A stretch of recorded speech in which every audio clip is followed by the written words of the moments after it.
La balada de Nunca Jamás, por Stephanie Garber. Capítulo 32. Otro latigazo rasgó la piel de Evangeline, haciéndola gritar. Dolía como el fuego del infierno. Era tenuemente consciente de haber mordido algo y temía que fuera el cuello de Jax. «No pasa nada», dijo él con voz ronca. «Te tengo. Quédate conmigo, pequeño zorrillo». No dejaba de insistir en que se mantuviera despierta, cuando lo único que ella quería hacer era desmayarse. Hubo minutos en los que la agonía era tan intensa que no podía respirar. El dolor le azotaba la espalda, se le doblaban las piernas, apretaba los dientes. La vida entera le parecía hecha de dolor.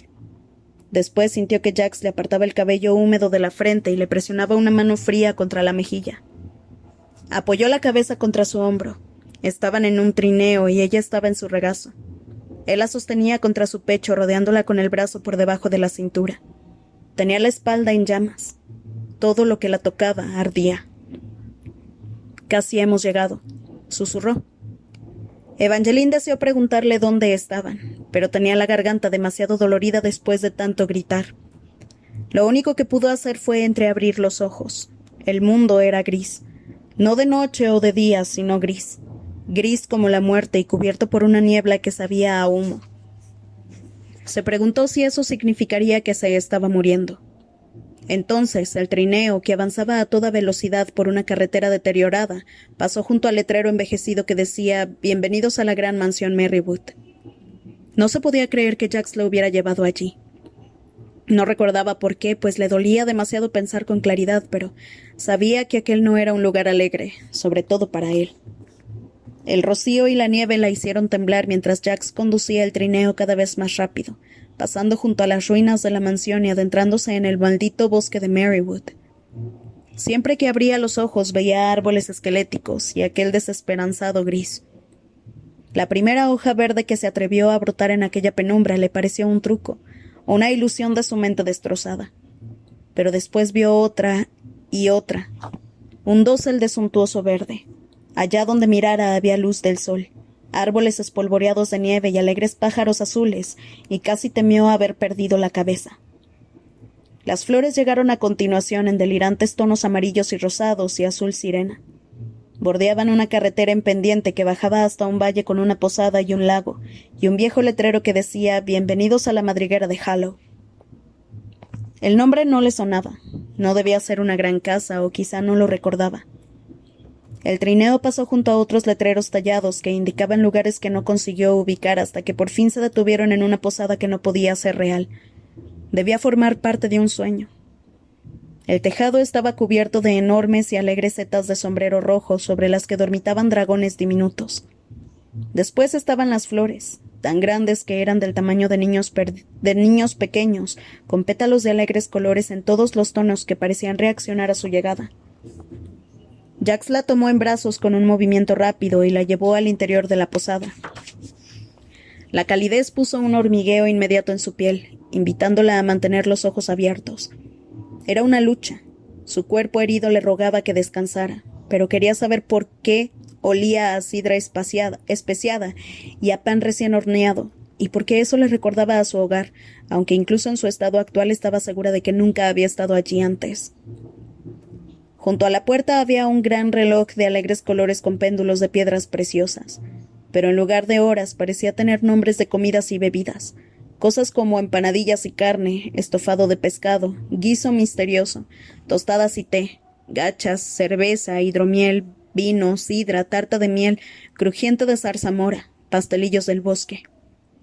Casi esperaba que un posadero con una barba larga y una risa alegre los recibiera al entrar, pero solo se oyeron las pesadas botas de Jax cruzando rápidamente las ásperas tablas del suelo. «¿Qué es este sitio?», pensó. Jax subió las escaleras sin contestar. Ni siquiera pareció oír su pensamiento. La magia que obraba allí debía haber cortado su conexión, o ella estaba demasiado débil.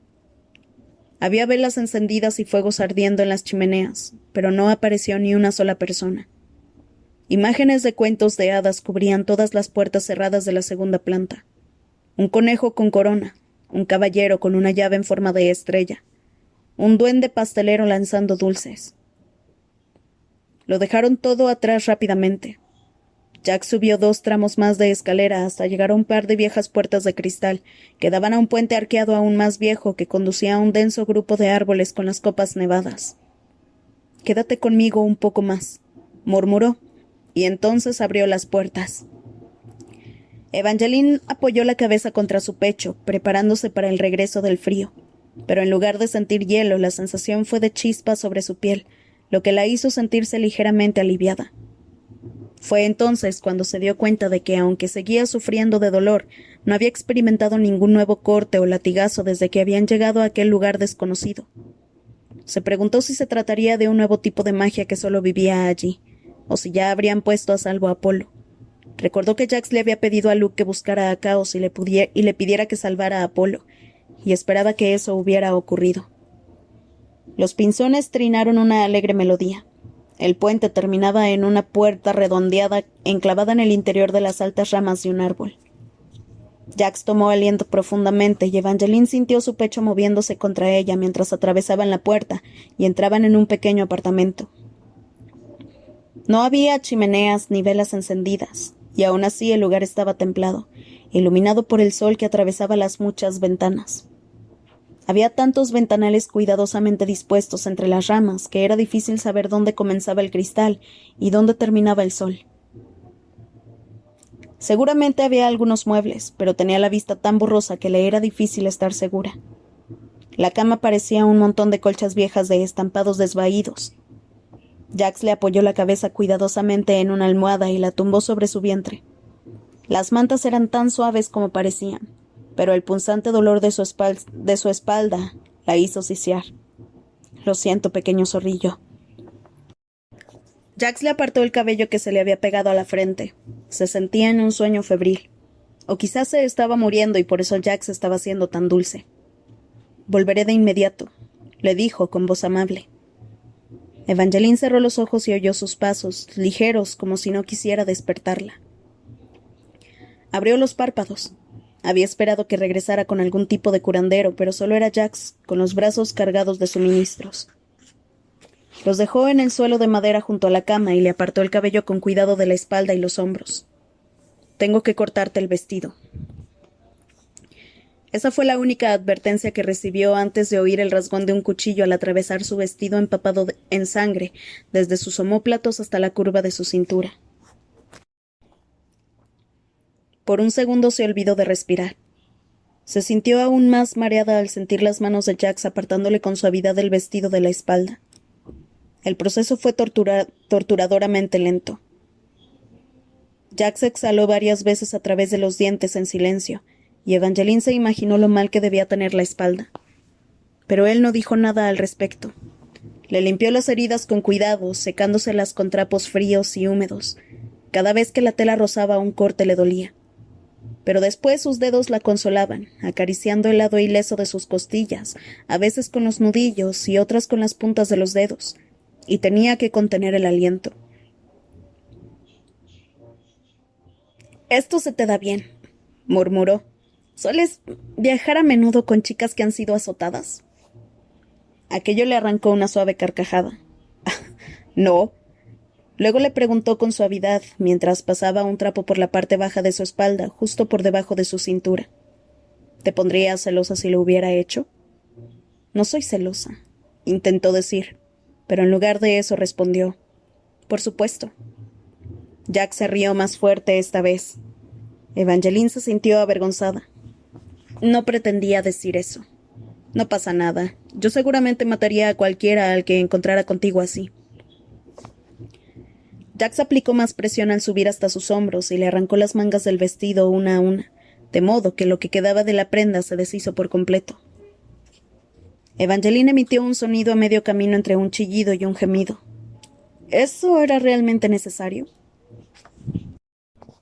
No, pero a todo el mundo deberían arrancarle la ropa en algún momento.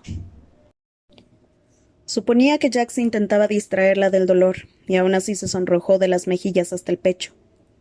Por el rabillo del ojo creyó verlo sonreír, y durante un segundo no le dolió nada. Jack se alejó de ella y regresó unos minutos después con un hato de ropa doblada que olía un poco a bosque, limpio, fresco y herbal. Apoya los brazos aquí. ¿Para qué? Ahora tengo que vendarte. El estómago se le llenó de nervios al darse cuenta de lo que eso quería decir. Para vendarle la espalda tendría que rodearle el vientre y el pecho desnudo con la gasa. Puedo cerrar los ojos, le dijo Jax, pero entonces tendré que tocarte para ubicarme.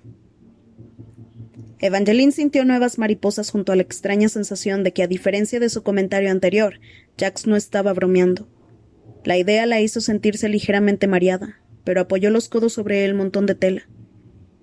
Cerró brevemente los ojos, pero eso solo sirvió para hacerla más consciente del aliento de Jax contra su cuello, mientras se cernía sobre su espalda y ponía una mano fría bajo su estómago desnudo.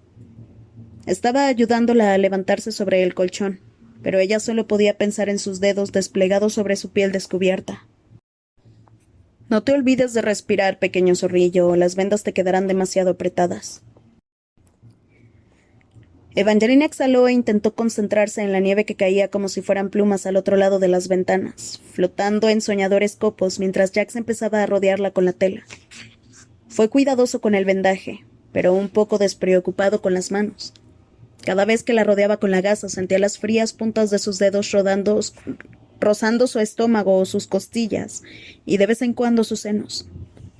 Cada roce provocaba una ráfaga de electricidad en su piel, y se descubrió deseando acercarse a él. Era absurdo, estaba herida, y él solo la estaba curando. Pero no parecía eso, parecía más. O quizá solo quería que fuera más. Quizá era ella quien lo deseaba a él. De inmediato intentó descartar la idea. No podía desear a Jax, pero le era difícil pensar en todas las cosas horribles que había hecho mientras la vendaba. Notaba su respiración contra su cuello y por un segundo deseó que su historia tuviera un final distinto. Una caliente ráfaga de culpa y el recuerdo de Apolo diciéndole que quería intentarlo siguió de inmediato a ese pensamiento. Pero después volvió a sentir las manos de Jax y deseó salvarlo a él en lugar de Apolo. Cerró los ojos, prohibiéndose pensar en Jax e instándose a pensar en Apolo, o en cualquier otra cosa en realidad en lugar de Jax. Cuando los abrió de nuevo se concentró en las retorcidas ramas que ayudaban a formar las paredes de la acogedora estancia. Fue entonces cuando notó la línea de muecas verticales en la madera, de esas que suelen hacer los niños para medir su altura. Había unos 5 años de medidas, con 5 nombres tallados al lado. Aurora, Lyric, Castor, Jax. No estaba segura de qué hizo que su corazón se detuviera. El hecho de que el nombre de Jax figurara en aquella pared, o el otro nombre que leyó arriba en el último año, el arquero.